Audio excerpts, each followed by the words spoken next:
on, get it out.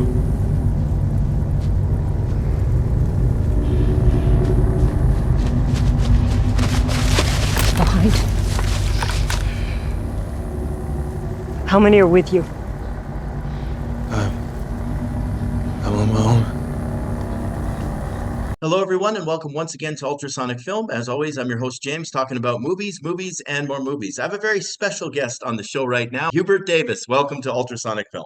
Hello. Yes, Awesome. thank you so much.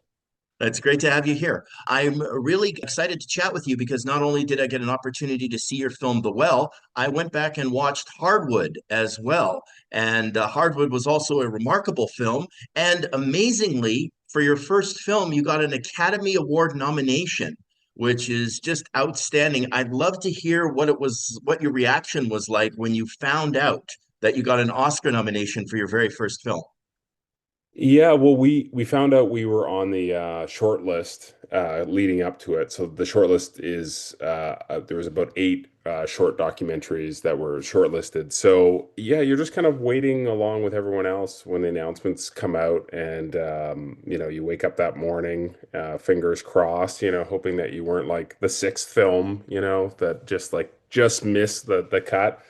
And then, yeah, when I found out was just, obviously super excited. And because the film's about my family, I called them up, called my brother, had a great, moment of kind of celebration. And then it was kind of on to, onto the luncheon and the big show.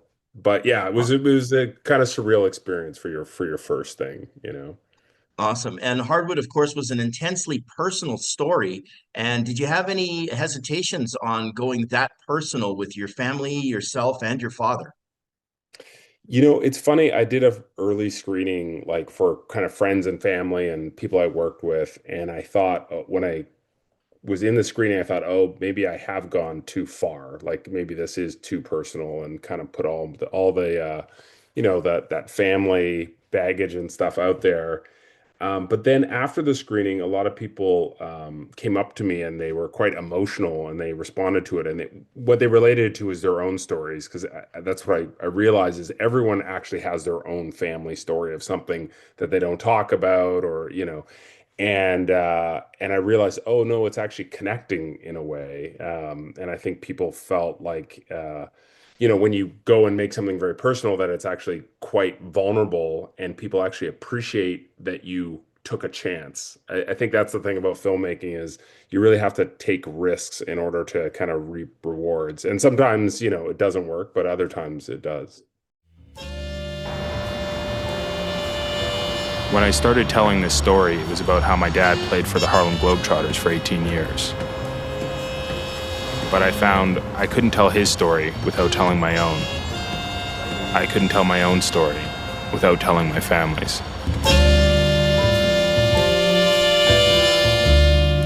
People might not believe, but people can fall in love with first sight. It was in the 60s. It was taboo for blacks and white.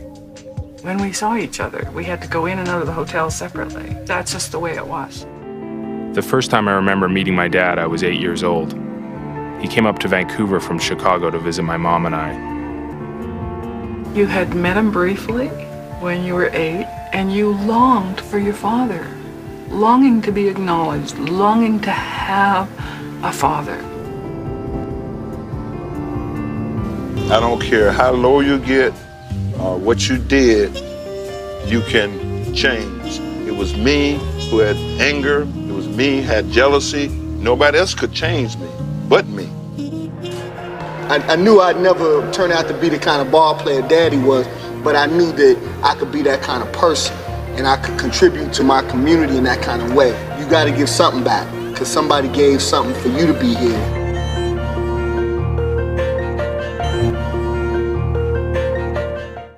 Well, you're mentioning taking risks, a dark thriller in which a bunch of folks are looking for some water desperately to stay alive could easily be a very downbeat and depressing film. But your film has a real message of hope about it and humanity. Was that something right from the beginning that you were aiming toward? Yeah, that's a good question. I actually, the original script, I think, had a little bit more of the kind of like tropes of that genre of dystopian future, and I think over the time it evolved, and we tried to think, okay, is there something that we can do different in this genre? And that was this idea of having less, I think extensive, fight sequences and marauders and all these kind of things, and make it more about the family and the personal relationships. And yeah, I think hope was an important part of that. This idea of, I think, so much of the film was really about this idea of having children, and when you have kids and they're going out in the world and trying to find themselves, but I think and find community. So I think part of that was, okay, there is hope. Maybe we should give some hope to this genre. Certainly. I got to tell you, I didn't know quite what to make of the film at the beginning. You're getting to know the characters. It's a marvelous sequence when they're lowering Sarah down into the well. You shot that very, very well. You don't know where the sequence is going. There's a real suspense about it, but you really get the love and the family and the togetherness in that sequence. Was that something that was scripted in that particular way? I really get a sense that sequence wasn't just thrown together at the last minute. Yeah, it was one of the things that we worked on because it was a little for us, it's a independent, Canadian movie. So to have that kind of set piece of and our our wonderful production designer, had worked on building that interior well. It was actually built before we started filming. Just when we were coming up with the script, it was actually built before we had funding. Believe it or not, I think he just thought, well, if we build this, it'll people will come and we're going to get the financing. So yeah, so we shot that, and there was like set extensions in post that came to help us with it. But yeah, it was we shot it on our very last day. It was actually our very last sequence that we shot of the movie. And again, just this idea of the physical place of the well, and this one thing that this family has is access to clean water, where that is the most precious resource on earth in our film. Yeah, so we wanted it to be a bit of a bigger kind of set piece and something that stood out. Where were you shooting? Where did you guys decide to shoot this? Because it's very believable that we're in this kind of dystopian land in the future and resources are just plundered. Well, Hamilton, we shot a lot around Hamilton, which I think a lot of it has a dystopian feel to places, and some beautiful places as well. Beautiful, obviously greenery, and we were in some beautiful places too. But there was actually a farm, an existing farm, where we shot, the second half of the film, where not to give anything away, but when there's, this other group, and that existed kind of as it was, and they allowed us to do things like to dig up a place where we could actually put in the well. They were just like very flexible. We shot in some of the locations that people were living in, and were able to redress stuff. So I like things that have like a reality to it already that you're building around, as opposed to just building a set, which then is like all just our imagination. I like actually taking something that's real and then building around it. And I think that's maybe comes from the documentary kind of like background, but yeah, then I feel like it kind of grounds everything for the actors too. Yeah, it has its own authenticity. I think that's excellent. Can you talk a little bit about your fine cast? Because of course you're leaning on the cast for a lot of this film, and they do a great job.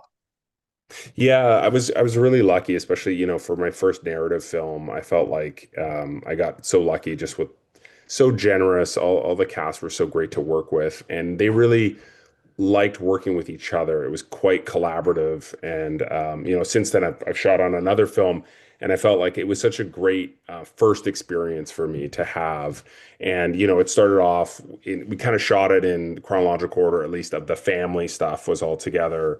So Arnold Pinnock, Joe Bolin, the mother, and then Shaylin, Pierre Dixon, who played the lead Sarah. So we kind of started with that group. Adrissa came in, who plays Jamie. And then we just kind of grew out from there to the bigger group. And I think that really helped as well to keep it small and intimate. And then we kind of worked to the bigger group, led by Sheila McCarthy, who was, absolutely fantastic. But yeah, everyone, Noah Lamanna, Natasha Mumba, like they're just such strong actors, all of them, Stephen McCarthy. So it really, it really helped me. And what I really enjoy was working with the actors. That was a real like reward for me as a director, is to actually, when you get through all of this stuff to get to that point, you feel like, oh, okay, we're actually doing the work. You mentioned, of course, this is your first narrative film. Any particular challenges that you didn't anticipate? Because obviously you were familiar with the world of documentary, and this is a whole other animal. It is. It's interesting that, like, I was explaining to someone the other day that really the most stressful part in documentary for me is in the edit process, because in the edit, you're having to piece together all these things from production, archival footage, and trying to really create and write the story. But for the narrative side, I found, for The Well in particular, the most stressful time was actually the pre-production stage. And even before we started shooting, even when we got into production, I felt, I had got my feet under me. I was like, I understood. I've shot, I've been directing for 20 years, so that felt comfortable to me.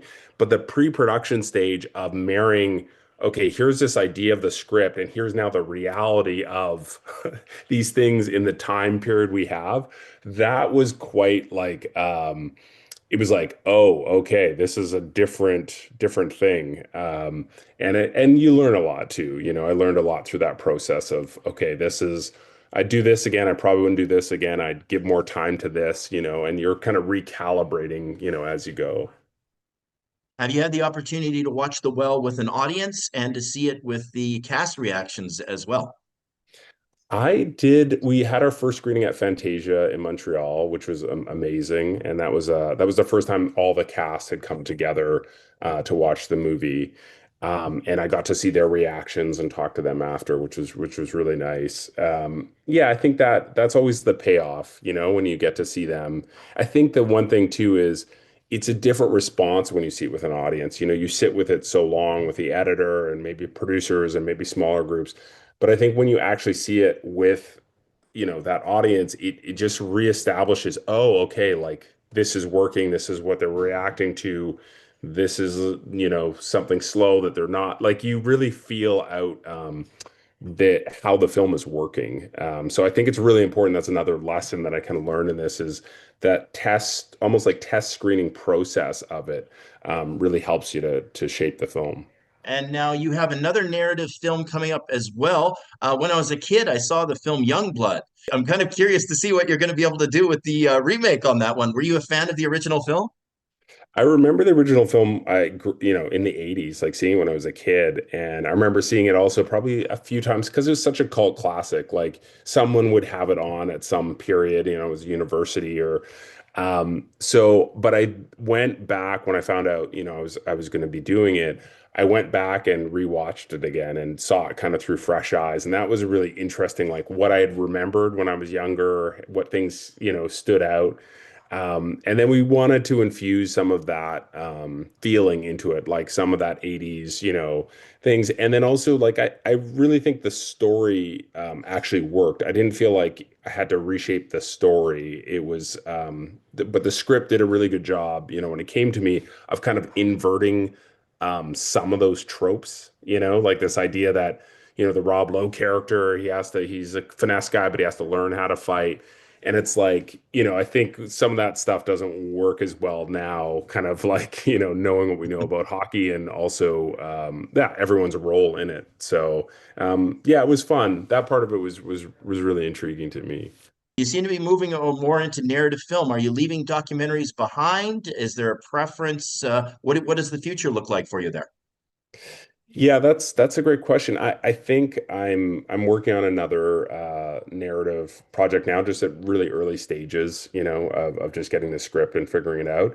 But I also think documentaries are so great, and they're so creative in a different way. And I think, like, in an ideal world, I always love to do both. I think that bouncing back between both of them, I think, is a super interesting place to be. There's another doc project that I've been thinking about and just kind of has been stewing.